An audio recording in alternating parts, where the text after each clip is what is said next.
This is the SAR 2020 Global Congress in virtual format. Our next session will begin now. The title for this session is The Launch of the Academic Freedom Index. I'm Rob Quinn, Executive Director of Scholars at Risk. I'll be introducing the discussion. I'm particularly excited for this panel and for the milestone that it represents. But first, the usual housekeeping. We invite all participants to send in questions using the Q&A function at the bottom of your Zoom screen.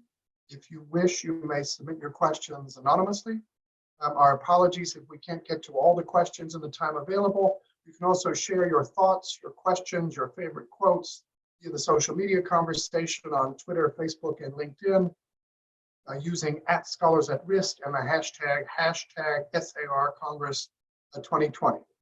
And for those unable to attend all the other sessions of the Congress, we are recording them all. We'll make those available soon.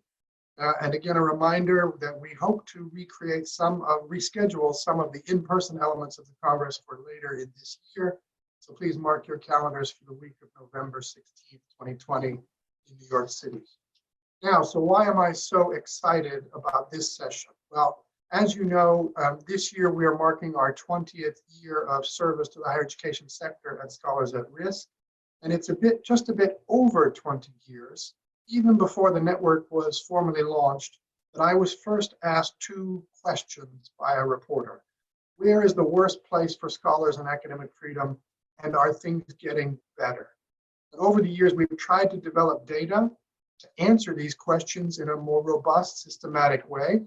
I think we've made great progress with our Academic Freedom Monitoring Project and the annual Free to Think reports, but these alone are not enough. So today, with the launch of the Academic Freedom Index, we get much closer to good answers. It's an innovative research and advocacy partnership between the Varieties of Democracy Project, or V-Dem, based at the University of Gothenburg in Sweden, the Friedrich-Alexander-Universität Erlangen-Nürnberg, Global Public Policy Institute in Berlin, and Scholars at Risk. The index gives us a new tool for measuring academic freedom. Why is this important? Because with this tool, we can point to places where things are getting worse and demand action. We can point to places where interventions are working and urge their continuance and their repetition in other places.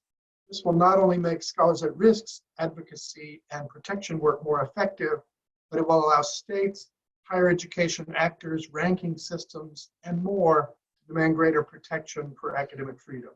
So without further delay, let me introduce our esteemed panelists.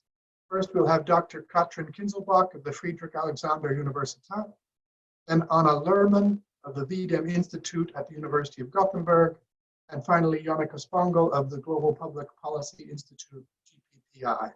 Thank you all for joining us. Katrin, take it away. So, hello everybody. Thank you, Rob, and thank you everybody who made it to the virtual Congress and the virtual launch of the Academic Freedom Index today. I am extremely happy to be launching the index after several years of hard work, and I would start with a few words before we go through the presentation that I think you can already see on your slides. The goal of this index is twofold. First, we want to make data available that allows us to study the respect for academic freedom across the world, across countries, and also how this respect has changed over time. The second goal is policy-oriented, and Rob already hinted at that. We hope that this index will improve the higher education sector for the better. The index provides a databasis for evidence-based decision-making. We call on policymakers, university leaders, research funders, and existing university rankings to use this data. Some of you in the audience might remember that I presented an initial proposal on how to build a worldwide index at the last SAR Global Congress in Berlin 2 years ago. The idea became a reality thanks to a collaborative effort by representatives from the 4 institutions that are listed on this slide.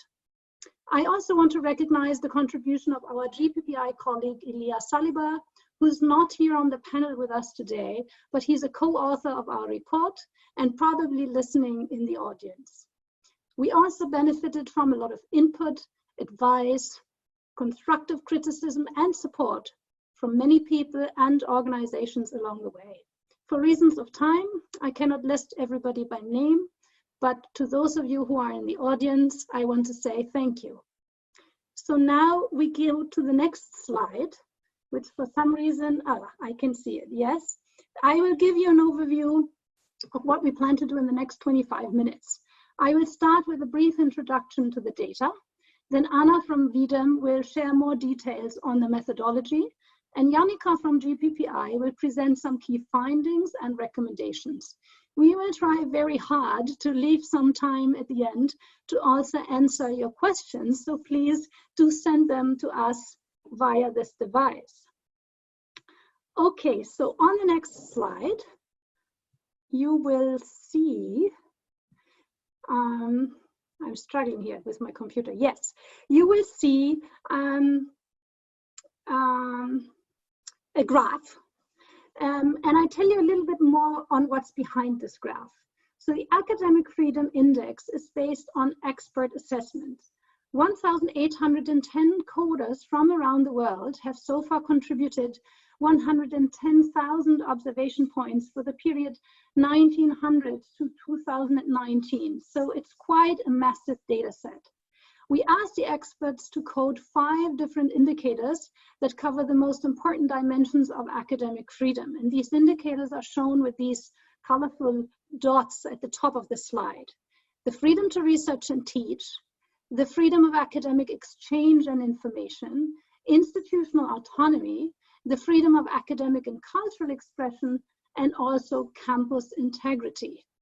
Campus integrity means, in short, the absence of surveillance and other forms of security infringements.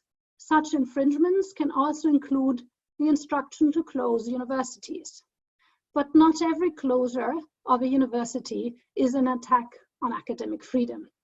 In the midst of the COVID-19 pandemic, it is easy to explain why we decided that expert assessments were the most appropriate type of data for an academic freedom index. We need human intelligence to contextualize specific events, but also to assess the impact of existing laws and regulations on the degree of de facto freedom in the academic sector. And that's what the coders do.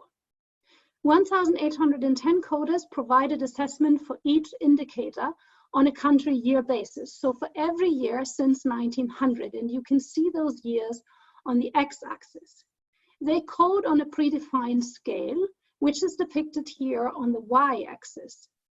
Please note that we truncated the scale on this slide for better clarity. Instead of showing you the full scale from 0 to 4, we zoomed into the graph and show you only a scale from 1 to 3. The graph shows us that today's global average is, despite the drop in recent years, still much better than it was for most of the last century. However, the de facto realization of academic freedom remains far away from the top of the scale. As I said, we truncated the Y scale, so even if it looks quite high here, we still have room for a lot of improvement. On the next slide, you see a world map of all countries for which we have sufficient data points to calculate an aggregate score for the Academic Freedom Index, in short, the AFI. The countries in gray will follow next year when the index is updated. The AFI has a scale from 0 to 1. We have a score for every single country and have also published those scores in our report, which you can download. But we believe it is more useful to compare countries by grouping them in 5 broad bands or status groups, as we call them. In the left-hand corner, you can see these 5 status groups from A to E with their respective range on the AFI. And hopefully intuitive coloring from green with countries for high levels of respect with academic freedom to red for those countries with more serious infringements. My 5 minutes are already up, so I will hand over to Anna now, who will tell you more about the methodology. Yeah, hi everyone. I'm also very thrilled to be here with you today to launch the Academic Freedom Index. That was indeed the result of very fruitful collaboration over the last years. And let me explain a bit the methodology that we use in general at the Varieties of Democracy Institute at V-Dem to collect and aggregate expert assessments. If we go to the next slide, you see that basically the V-Dem data set, that's our trademark. We are based on expert assessments. We mainly collect data on all aspects of democracy. You can think about media freedom, freedom of assembly, quality of elections, of course, and now we've added this data on academic freedom. And we have asked 1,810 country experts around the world to contribute to this academic freedom index, to the indicators that go into it. And these country experts are typically based in the country that they code, and they're academics typically. Per data point, we aim to reach five experts that coded then. In general, the V-Dem data set is now widely used within comparative politics and other disciplines of political science and economics. We won the award for the best data set from the American Political Science Association in 2016. And also because we set new standards in the aggregation of this expert coded data. Because as you can see on the next slide, of course, when asking experts has a lot of advantages that Katrin already alluded to. They can contextualize knowledge, but of course, the disadvantage of working with experts is that they bring their subjective assessment into the picture. And therefore, we have developed a custom-built Bayesian item response theory model that is explained more in detail in the two papers that you can see here on the slide. And this IRT model helps us to identify how reliable a coder is. So for example, you know, if a coder is very lazy and just gives data over time in a flat line, then this coder gets a lower reliability score and is included less in the calculation of the data point. And also we have employed bridge coding and anchoring vignettes in order to enhance the cross-country comparability. So that serves the purpose of understanding which threshold a coder has when he or she gives us a 2 or a 3, and if that's comparable to somebody else's 2 or 3 that might be coding another country. So this is really important, and these two papers have really are explaining in detail those methods, and they are widely acknowledged and also adopted now by other institutions that work with experts and expert coded data. Well, thank you, Anna. So I guess it's now my turn. And I will tell you about what we see in the new data and how that can be put into action. So first, I want to come back to the 5 status groups that Katrin mentioned in the beginning. Here in this map of 2019, and one of the key applications that we see for this type of information would be a traffic light kind of warning system for research funders or academic exchange programs that are located in freer countries. So for example, if someone proposes research collaborations or field research in countries that are yellow, orange, or red on this map, this could trigger certain requirements for ethical approval or special trainings to prepare a visit. And conversely, when it comes to scholars who actually work in those countries with low academic freedom, embassies could proactively distribute information on available scholarships and also provide fast-track visas for persecuted academics.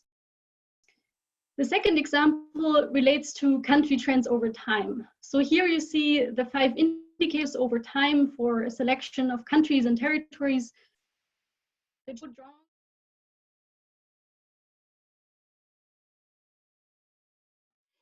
We have here on the slide 4 countries by way of example, but the main point for us is not to highlight necessarily these 4 countries, 2 of which have deteriorated and 2 of which have shown improvements in the last 5 years, but to tell you that actually for every country and also for some territories that are not recognized as countries, you can actually disaggregate the AFI information. You can access them on the V-Dem website and actually look for every specific country, the indicators that you're interested in, and the period in which you're interested in, what the results are. And we hope that this will be helpful both for advocacy actors, but also for decision makers in those countries who may want to actually see the effect of different decisions they have taken in higher education policy. We also believe this could be useful for foreign policymakers who may negotiate, for example, scientific collaboration programs with countries and can use this data to insist that academic freedom concerns are taken into account. I would now go to the next slide. Hi, I'm back. I'm sorry that my internet was why out. don't you take over on this, Janika, and if you disappear again, I will take over. Yeah, I'm really sorry. I don't know why my internet went down, but you know, the perils of video conferencing. So yeah, the next slide shows you a scatter plot, and that shows the distribution of individual country years between their score on institutional autonomy on the x-axis and the freedom to research and teach on the y-axis. So for example, on the top right corner, you see Germany in 2019, one of the top performers on the freedom to research and teach, and also performing comparatively high on institutional autonomy. So this chart demonstrates overall that across time and space, countries which respect universities' autonomy also tend to have high levels of freedom to research and teach. And such comparisons can of course be made between all the different indicators and could help to inform higher education policy making, but also be relevant for scientific research into academic freedom. So lastly, I want to show you a possible application of the Academic Freedom Index. So please, next slide. Do you want me to share my screen again, maybe? No?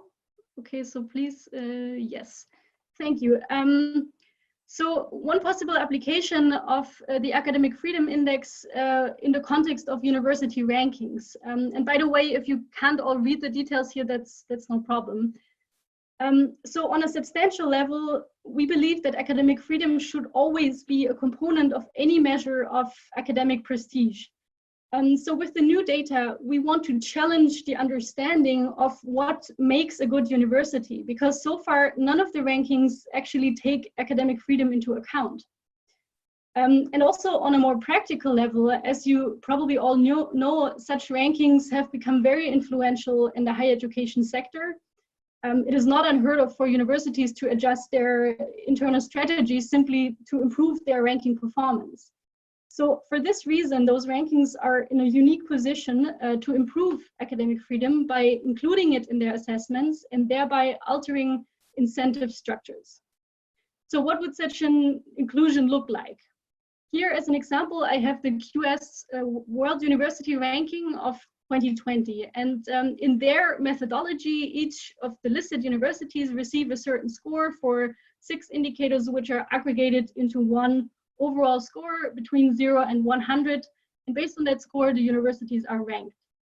So to correct the score, to include academic freedom at a weight of, let's say 20% compared to the other indicators, we can use this formula, which is on the next slide, where we include the current score on the left side and where AFI stands for the Academic Freedom Index of the country in which the university is located. So let's take Peking University and the University of Tokyo as an example, which are tied at rank 22 in the current ranking. We put their score into the formula, add China's and Japan's index score, and we receive a new overall score, which can then feed back into the ranking. So with their 2 base scores being equal, the corrected scores of these universities take into account academic freedom levels in the 2 countries, and therefore better reflect the quality of academic life at those institutions. And also, they provide an incentive for lower ranked universities and countries to actually improve freedom levels for their academics. So with this, we're almost at the end of the presentation, but before we move to the Q&A, on the next slide, I would like to invite you to read our report. Can you move to the next slide? Yes, perfect.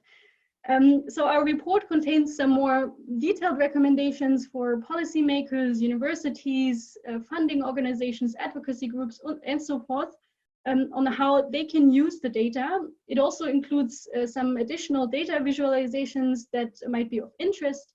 But we also encourage you to check out the data on your own, which is freely available for download and online analysis even at the V-Dem website. So we're very much looking forward to your critical engagement with the data, both now in the Q&A and in the time to come, and we stand ready for any questions you may have. Thank you for listening. So thank you very much. We were going to show this slide at the very end of the presentation, but I guess I will say it now. As we said, that there are 1,810 coders who have contributed so far, but you can become the pink dot here by actually contributing your expertise at the next round of data collection. You can sign up at the SurveyMonkey form, which you will also find in the report that Janika just mentioned. And we really hope that people who are in the audience here with country-specific expertise will contribute their assessments on academic freedom around the world. Now, we are actually able to see your questions. Thank you very much. I will start to answer them and then ask Anna and Janika to please chime in.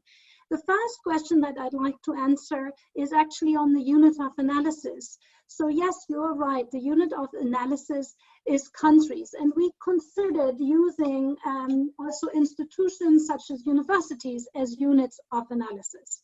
Now, with the ambition to actually build an index for the whole world, I think it becomes very clear that as soon as you move from countries to institutions, the number that you would have to assess becomes a lot bigger and probably not very easy to manage. But the questions that we use to assess countries, which are also published in the report, can also be used to analyze the degree of freedom at a university. We decided not to go that way, not only because it would become an even bigger task.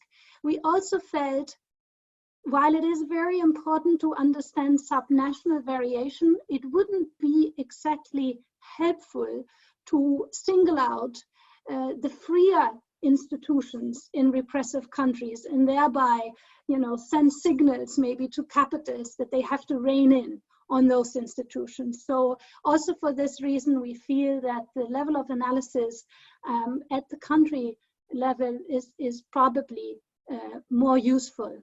I will answer another question and then hand over to Anna. You asked here how the 0.8 and the 0.2 number was obtained for correcting the indexes. This is in fact just a proposal and it can be debated. By these numbers, we gave the weight of 80 to the existing indicators in the QS ranking, and we suggest giving a weight of 20% to academic freedom. Now, this is of course a proposal that is up for discussion. Anna, I hope you can answer maybe some of the questions on coders and also on the possibility to combine this data set with other data sets. Yeah, of course. So great question. So first of all, the question on what the expertise of the coders is.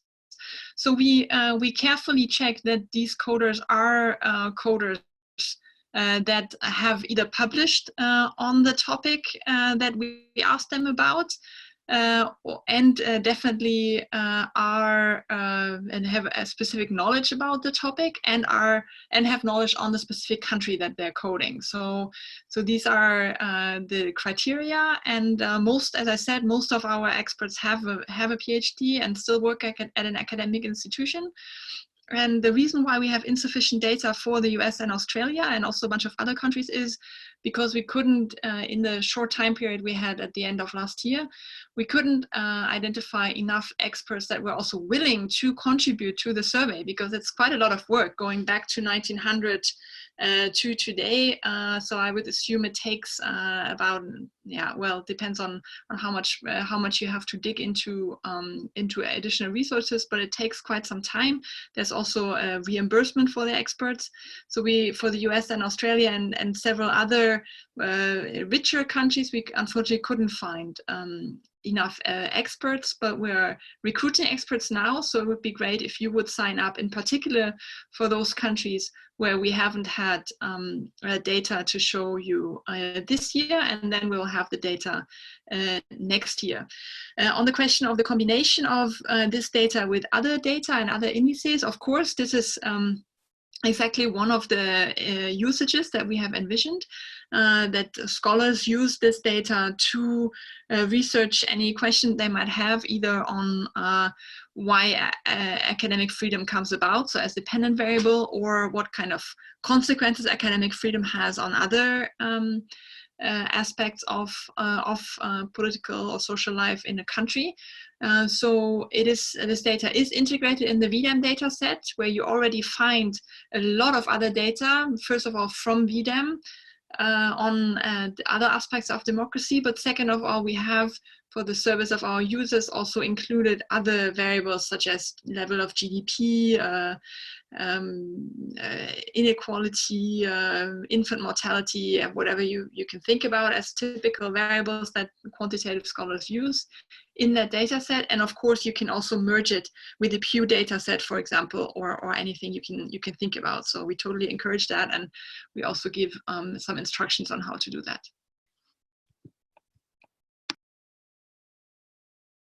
All right, we have 2 more minutes. There are so many questions that I think we need to continue this conversation. Janika, I will give you the last word, but I will pick one question here, which is, has any university adapted to the index? Well, so we released the report yesterday and we officially launched it today. I think it would be premature to make any assessment on, whether universities have adapted it. But I don't think this will happen without the work of all of you. Please take a closer look at the data, take a closer look at the recommendations in the report, use it to discuss the findings, also critically, have the experts gotten it right for the country that you know best. We really look forward to a discussion, and we rely on you to take this to your institutions to apply it to practice. Janika, you get the last word, and please remind everybody to stay tuned. I will also do that for the next session, which will be on teaching academic freedom. But Janika, you have some final words now. Yeah, thank you, Katrin. Let me maybe just take the next few questions. Some of them are very short. So there was one question whether we consider the autonomy of universities, and yes, that is in fact one of the indicators that go into the index. So maybe just to make it clear once more, there is one academic freedom index that is a combined score, and then you also have 5 different indicators that look at separate dimensions of academic freedom, and one of them is the autonomy, institutional autonomy of the university. Another one would be the campus integrity, for example, that Katrin mentioned. And you find all of this information also in the policy report. And so you can find, when you access the data set also on the V-Dem website, you can look at each of these indicators separately from each other, and also find out answers to questions, for example, about countries with high institutional autonomy but low freedom to research and teach. All of this you can drill down in the data and look at it for yourself, but also feel free to reach out to us if you have more questions in the future, if you want to engage. And in particular, as what Katrin also mentioned earlier, if you want to support this project and become a coder, you find all this information in the policy report and on our website. So I'm very much looking forward to staying in touch with you and to hearing your feedback. And I hope that this can become something that is very useful for all of you, be it in policy making at universities, in research, and also in advocacy. So thank you very much from my side, and I'm looking forward to the next panel. Great. As far as I understood, we can extend for 10 minutes. So let me maybe take 2 more questions, and then you can chime in again, Janika and Katrin, because I think they're really great questions that we shouldn't leave unanswered. So here's one question on from an attendee that writes how to unify the scales between first and third world countries. And this is indeed a question that the V-Dem project has been thinking about in a similar version since its inception, because it's really a question we sort of 5 years ago we set out to provide sort of one number for how democratic each countries are, and this number is supposed to be comparable across countries. And the way how we achieve that is by not asking our experts to say something, for example, how is academic freedom in a country, or how democratic is a country, but what we do is we ask them very, very specific sub parts of this big question. Yeah. So you already saw what question we've asked in the realm of academic freedom, for example, specifically on the institutional autonomy. And then the coders get an answer scale from 0 to 4 with very precise answer categories that they then can choose from. So that sort of, therefore, in their head, we don't ask a coder to make an assessment about how does my country compare to another country, but we ask them to give us a very specific answer on this very specific question for their specific country. And this is one of the main tools actually that we use to ensure that later we can compare these between countries, because we know that that the coders have been thinking about this sort of clear benchmark and question, and then we can compare it on this benchmark. And about the independence of experts, and that is clearly something that we strive for very hard. So we check when when experts apply for to code for us, and also when we get recommendations, we check that, for example, they have published in academic journals and maintain a level of academic integrity and are not directly affiliated with the government, at least. Of course, there might be an occasional one that we miss that is informally affiliated, but therefore we don't rely just on one coder, but typically on 5 coders for each data point, so that sort of different levels of personal bias hopefully cancel each other out then. And this is clearly, when you look at the data, I think there's a lot of face validity there that shows that that experts have give us indeed an independent assessment. Okay, great. I will also take a stab at answering a few more questions. Thank you very much to the moderators of the Congress to give us a little bit more time, so we don't have to rush so much. I have here a question on how can we avoid that institutions such as research funders or also funders of academic exchange can use the index without creating extra obstacles for researchers to work in maybe repressive settings. And I think that's definitely a very important point. We don't want to discourage foreign researchers from going to countries where maybe the academic sector is under a lot of pressure, quite the opposite. But we would like to help prepare researchers better. We think that funding institutions should actually make additional training available, should make sure that people who apply for research funding, but also for institutional partnerships with academic institutions in repressive settings, the applicants need to explain how, in the context of their own initiative, they will strive to guarantee the greatest degree of academic freedom that is possible in a particular context. Of course, we can't expect that small research projects, externally funded research projects, can overcome all obstacles, but I think if we make this a criteria and application processes, we can all do a better job at jointly working towards these goals in international collaboration. So we don't want to discourage collaboration, we just want to make sure that academic freedom considerations are factored in systematically. There's another question on, if I understood it correctly, right to access to education. And so this is something that we have actually decided to not include in the Academic Freedom Index. It's a very important issue, which was also discussed in the previous panel, but one has to make choices, and this question of access to education is not captured by our indicators, but as Anna has explained, you know, the raw data is available on the V-Dem website, so you can combine it with other types of data on access to education and research the connections between these two concepts on your own. I think now we start to really run out of time, so I think unless Janika has something still very important to add, let me look at her. No, she's happy.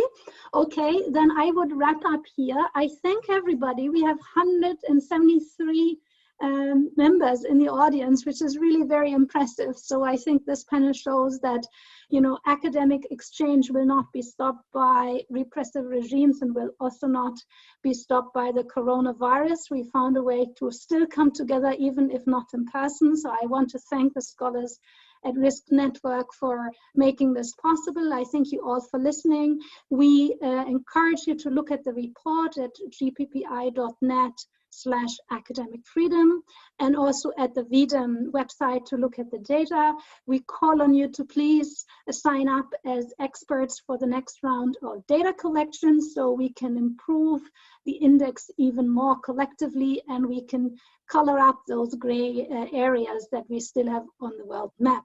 Please stay tuned. We have a next panel starting in a few minutes on teaching academic freedom, which is very important.